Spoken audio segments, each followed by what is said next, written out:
Monique, I'm so glad that you're here. Thank you for joining us. We're going to have you on later in the week, but we need you now. A federal judge has halted, you are fired up about this, a federal judge has halted President Donald Trump's freeze on federal programs, aid programs, ruling that the courts need more time to consider the potentially far-reaching ramifications of his order. Minutes before the directive for Trump's budget office was supposed to take effect on Tuesday, the judge blocked the Trump administration from implementing it now. And here's what she said. It's Monday, right? They're going to review it on Monday, February 3rd. Okay, or is it Tuesday, February 3rd? She said, and this is a quote, "I think there is the specter of irreparable harm if this actually goes into effect." Monique, talk to me. What a mess. What a horrible, cruel, intentionally cruel, chaos-driven mess. And the chaos of it, though, is not the point, in that I would like for, hi, Lemonheads, hi, everybody. Thanks for having me, Don. Sorry, my brain is wild. The chaos is not the point, though. And sometimes Monique, no worries. Take your time. We got all the time in the world. We're just happy that you're here, and the Lemonheads love you, and that's why you're on. So take your time. Go on. The chaos is not the point. I see a lot of people saying, this is just to throw us off. This is to have so many things thrown at us at one time that we can't think straight. But Don, this is a heist. This is a heist of federal government funds. This is a heist of constitutional power, to the point of Congressman Murphy. This is a hijacking of not just our systems, but of our tax dollars and of the rights that have been given to a particular branch of government to appropriate and allocate what is done with those funds. And the thing that is critical here, well, there's so many things that are critical. The judge, when asking the questions in this virtual hearing, wasn't getting good answers from the Justice Department lawyers about the scope, the intended organizations and agencies that would be affected, whether there would be individuals affected. All of these things ended up coming back to her with no answers. And so the temporary halt really was, government, get your act together. More so right now than a decision about the legalities. It was, I don't think you know what you're doing, and you cannot provide me the answers that I should have in order to even make this decision. So we're going to freeze now so you can get your butt in gear and you can go back to your bosses and you guys can all get on the same page about what's actually happening here and then come back. But the other thing that I want to say is, there are people who know exactly what they're doing, because this was planned the whole time. I posted a few days ago from OMB nominee director votes hearing, where Senator Tim Kaine questioned him about his intention, his authorship of Chapter 2 of Project 2025, which called for a cut in SNAP, which called for a cut in rental assistance, which called for a freeze on these federally funded programs that help people who have little. This was all in the plan, and they're not even waiting for that man to be confirmed before getting started. Monique. Yes, sir. This judge just saved a whole hell of a lot of Donald Trump's own voters, of the MAGA people who don't realize how they voted against their own interest. This judge, for now, temporarily just saved them from chaos. As you have been saying, this judge looked at this and said, I'm not getting good answers here. It seems to me you don't know what you're doing. You're supposed to be the people in charge.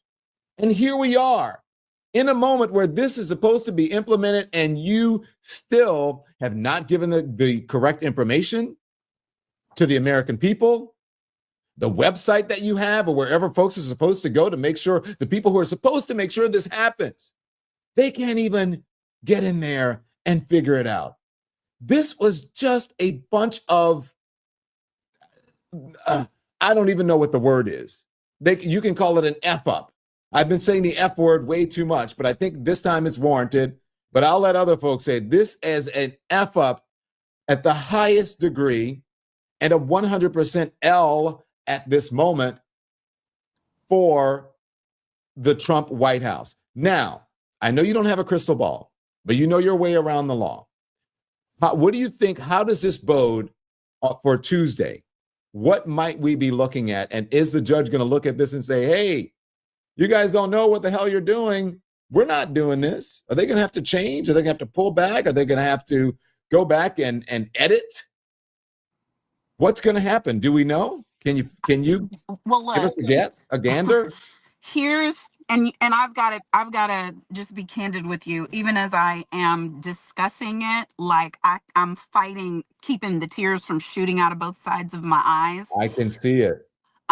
Because this is harmful to so many people, and we can't miss in this moment that in every state in the country right now, the Medicaid portals ended up shut down. So we don't know what the ramifications, and they claim that it was because of something separate. They're on all kinds of BS and unrelated. And yeah, I mean, they try to sell us a bridge right now. But that is already going to have ramifications because we don't know what kind of delays there are going to be for people trying to get medicine, for people who need these funds in order to meet payroll, for like transitional housing programs, homeless shelters, everything you can think of, people getting their medicine. All of that is still being affected, even with the temporary freeze, because the portals were locked down before the freeze went in place. What I believe is going to happen Tuesday is some of what is already happening. Wait, Monique. Go ahead. That is such a good point. I hate to cut you off. That is such a good point before you go into what happens. Yeah. If the portals are already shut down, it's still chaos, possibly. It's currently chaos, and they said that it was going to be temporary.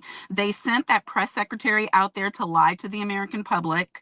Today was her first day, obviously, and she came out there and said, you know, they have an understanding. They are aware of the problem. It's unrelated. Individuals are not going to be harmed. I mean, she told lie after lie after lie, not just on this, but on other huge constitutional issues. I don't know if you've already talked about it, but she said that it's the legal opinion of this White House that birthright citizenship is unconstitutional. She called the Constitution unconstitutional and said that is the official legal position of the freaking White House.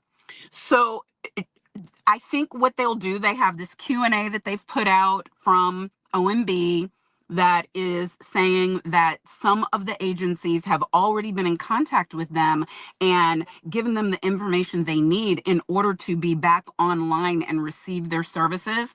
So they're going to claim that this was meant to be temporary to get additional information from the agencies, and they'll have to start trying to call back some of it.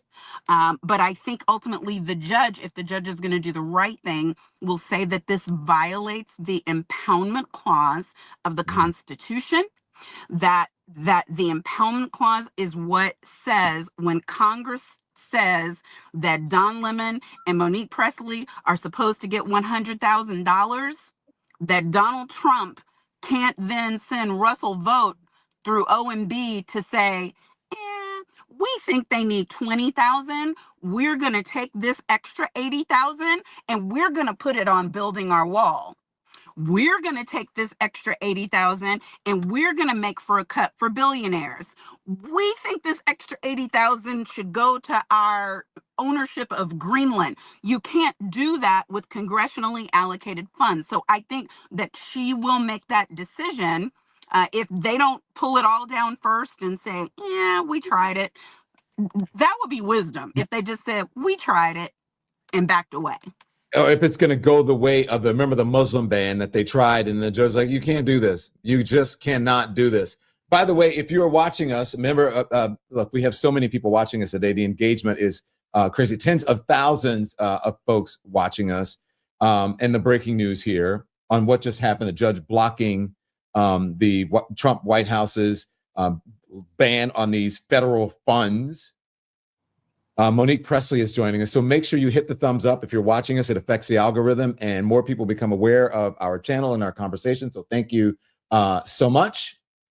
And make sure you hit the thumbs up, hit the hearts if you're watching us on TikTok as well. We're streaming on TikTok, we're streaming on YouTube, we're streaming on Facebook and Instagram, anywhere you get your streaming. So make sure you hit the thumbs up and make sure you become a member and subscribe to our channel. Monique, before we get to what happens next, I just want to play something for you. And we can talk about what you think is going to happen on Tuesday, right? Tuesday is February 3rd, I believe, that it is blocked. Until then, until they review it. This is Senator Tim Kaine on the effects of the funding freeze. Let's listen, everyone. Listen. Calls are coming in from around Virginia from child care centers that worry that their funding is being cut off to the center or to parents who need it to help their kids with child care, to universities that are doing medical research, who are, billing the research institutions like the NIH for the research they're doing, unsure whether they will get a reimbursement. I've got a nonprofit in Virginia that specializes in helping low-income people and seniors apply for Medicaid. Some of their staff are funded by a federal grant. They think those staffers will potentially lose their jobs. Veterans yesterday told me they had been unable to access the VA portal for even getting medical appointments at the VA. And I have a brand new VA clinic scheduled to open in Fredericksburg in February. The opening date is still scheduled, but they believe they're under a hiring freeze and can't hire the staff that they need to serve veterans in that population. This is all real-time worries coming in. Okay, so look, I've been fact-checked by the group. Monday is the 3rd. Monday is the 3rd. Okay, Monique, what do you say to what Tim Kaine said?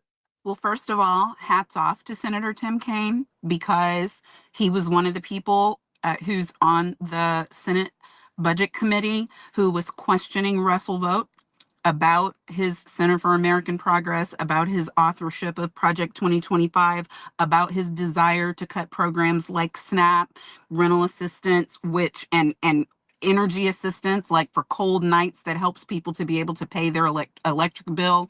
Never mind all these countless programs, but he did confront him on those things and on this very obvious plan that was in place. As I was saying before, you played his comments. I believe that the government either has to come with specifics about not just which programs would be affected and why, but also with legal sufficiency. They're going to have to establish for the judge that there is a legal justification for temporary freeze, because the only thing OMB is supposed to be able to do is issue funds. They're not supposed to be the ones who are ultimately making decisions outside of congressional appropriation or president's budget.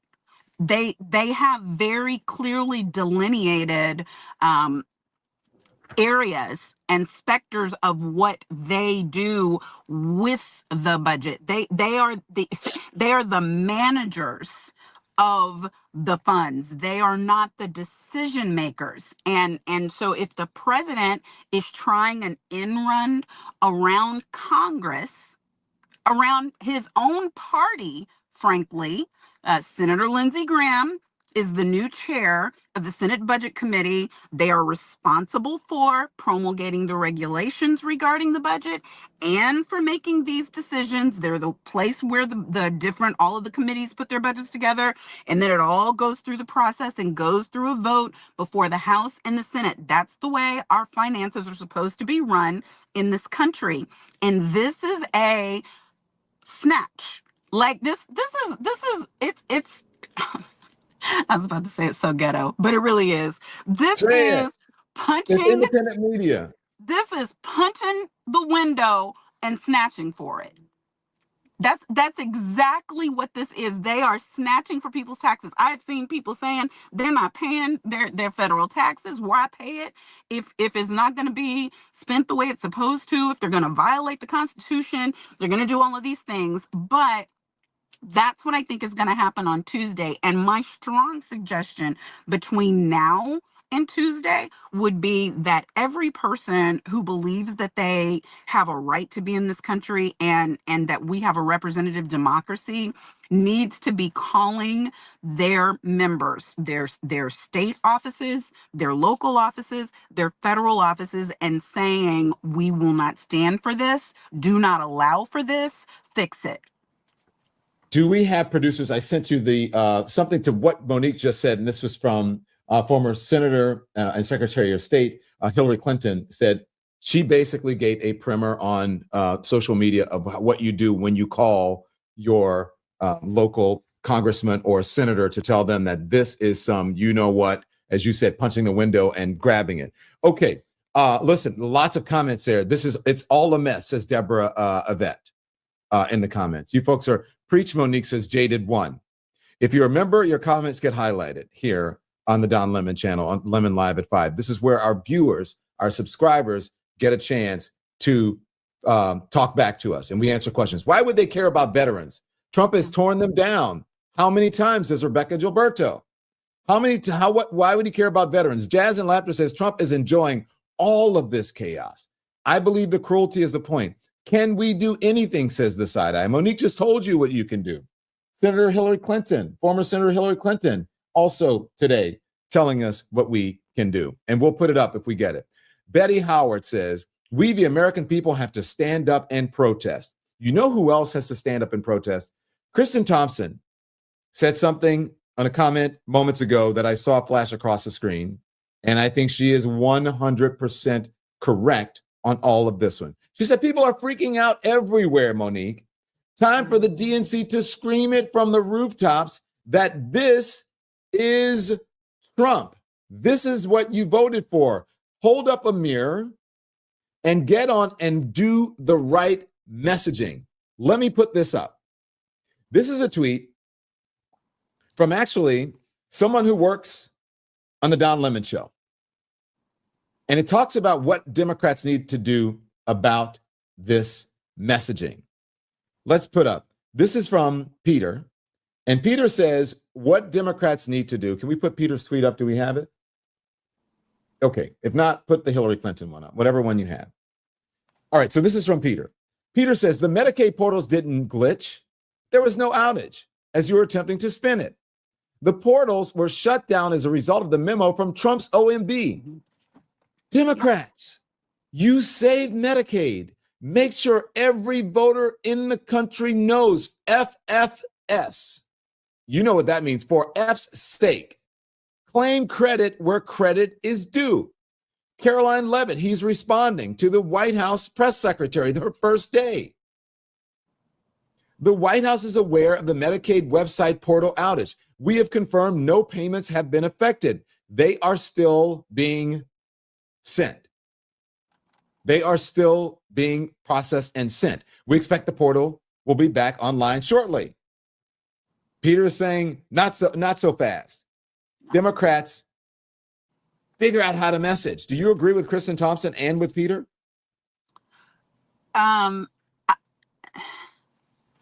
I think we need to pay better attention to what's actually happening. And I know that you and I talk offline, online a lot about how to break through all of the misinformation and make sure that people are hearing what's actually happening. But every senator was standing up at that press conference about why this was wrong. All of the people, they've been doing separate individual posts. I don't know if people literally need them to scream in order to understand that they are against. You know that's a figure of speech. You know it. Well, yeah. I don't think so, because I know people who will like watch it and say, but what are you gonna do about it? And I'm like, yeah, but the thing is, like, I mean, even as I've been posting, people are saying they need to arrest him. Arrest him for what? The For Supreme what? Court said that he's free from criminal prosecution. He's immune. They need to impeach him. Impeach him how? The Republicans have both houses of Congress because y'all sat on your asses instead of going to vote. They need to. And I'm like, I'm sure probably some members of Congress are like, we screamed for a year to try to get you guys to actually go out and vote. And you did not. And we said we needed both houses and we lost both houses. So I think that there are limits in terms of them looking as hysterical as the public is feeling. And certainly they need to be better at figuring out how to get the message to people who need to hear it. But frankly, the Democrats did not save Medicaid because it wasn't the Democrats who were in the position to file a lawsuit. These are nonprofits who came together on the drop of a dime. These are lawyers who put on their freaking capes and ran into the courthouse ready to file suit against this administration. That's what saved Medicaid, at least for the next week, and saved veterans programs. But don't you think they need to all be on the same messaging all the time, not just this time? I think that maybe this is a lesson for them to all get on the same page if they're going to go wherever they're going to go, if they're going to go on traditional media, on corporate media, if they're going to come on independent media, if they're going to put out, press releases. They need to make sure that what they're putting out, that folks understand that the Democrats saved Medicaid. They need to go on Fox News. They need to go into the lion's den. Senator Chris Murphy tweeted about the White House needing to check on Medicare. The White House needing to check on Medicare. Let's put that one up. And so, look, Senator Murphy has really been out front in all of this, needing to check on Medicare. And then Sam Stein talks about how Trump voters are going to be hit hardest by these Medicare cuts. Okay? That's Sam Stein. And then we're going to talk, for what it's worth, the federal grant funding pause is going to impact a lot of people who voted for Trump. Whether they care or connect the dots is another matter. Talk about F around and find out. This is against their own interests. Yeah. Absolutely. I mean, listen, it's the complete misperception. And in one of my organizers group chats today, there were people talking about how people who vote for Trump have always been voting against their own interests. He never was interested in helping or saving the middle class, giving a leg up for poor people. And it's the same as what happened, frankly, with Obamacare. It took the dodos like 4 years to figure out the Affordable Care Act that they depend on to get insurance is Obamacare. And then they're like, oh, wait, we don't want that to disappear. So Monique, the messaging, you can't say dodos because it offends some people, and I'm being sarcastic, as you know. I believe in calling it what it is. Please be offended. That's why we love you. I'm sorry to interrupt, but I mean, take offense. Take great offense. It is what it is, right? Monique, people are asking what to do. I'm so glad that you're here and you're telling what to do. It's getting dark. The sun is going down. The sun is going down. And look, I believe that is a metaphor for what's happening in America right now. But Monique, we were talking about losing all the light. And you said to call your lawmaker. Senator Hillary Clinton also put this out today, telling people what to do. And I wonder what you think of it. Basically giving people a script. She says, this is what you should do on the administration of freezing all funds. It says, hi, my name is such and such. I'm calling from, give them the zip code. And then you say, I'm calling on the House member or senator or whatever to speak out against President Trump's action on Monday in freezing all federal aid. This is blatantly illegal. The executive branch can't unilaterally decide to ignore laws that were passed by Congress, especially when it comes to financial aid. And then it says, you must take member of Congress, you must take action and clarify how this will stop the freeze and ensure that the millions who are directly impacted by financial aid will not be harmed. And then an additional comment. Is this effective? Is this productive, what she's doing? Yes. I mean, frankly, it's what we have.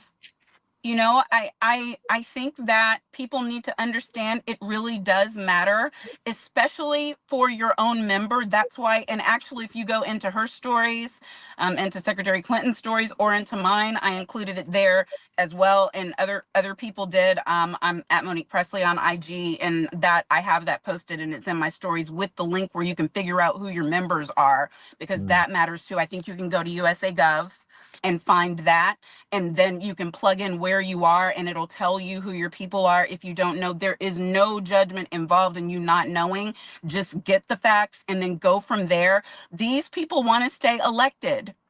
So particularly if you are represented by members of Congress who are in the Republican Party, who want to keep their jobs, it is just as important that you reach out to them as it is urging Democrats. All the Republicans are not cut from the same cloth, and they all want to stay in office. So they listen to their home members. Take it from me. My first start in DC was working for Congressman Jack Brooks from 2nd Congressional District of Texas. And when somebody called from home, we answered for Billy Bob before we answered for John Todd, whomever from Washington, D.C., calling to complain. We cared about the district, and they are very much still like that. So all of this matters. It is something you can do. If you're watching right now, you have a platform, so your voice matters. Speaking out in your own voice against these things matter. It doesn't have to relate to you directly. You don't have to be a recipient of the funds. You know somebody that this is going to affect, because this is about medicine for seniors. This is about veterans benefits. This is about children's education. And they're trying to cut it all and snatch the money and spend $86 billion trying to build a border wall. They're trying to snatch the money and do other things with it. It's not just cuts for billionaires. They have specific programs that they need to fund, that they want to be able to take this funding and use it like it's discretionary when it's not. Monique Pressley, we're going to let you go because you have done your black job today. And more. Sorry, my light is leaving. I pulled off to the side of the road because I just wanted to be able to share. We had Monique. We said Monique reached out, and we reached out to Monique and said, "Hey, look, depending on where this goes, we want to have you come on possibly later in the week to talk about this." And then it happened. It was blocked, and we're like, "Get Monique!" And there she is. Monique, thank you so much. I really appreciate you joining. Thank you so much.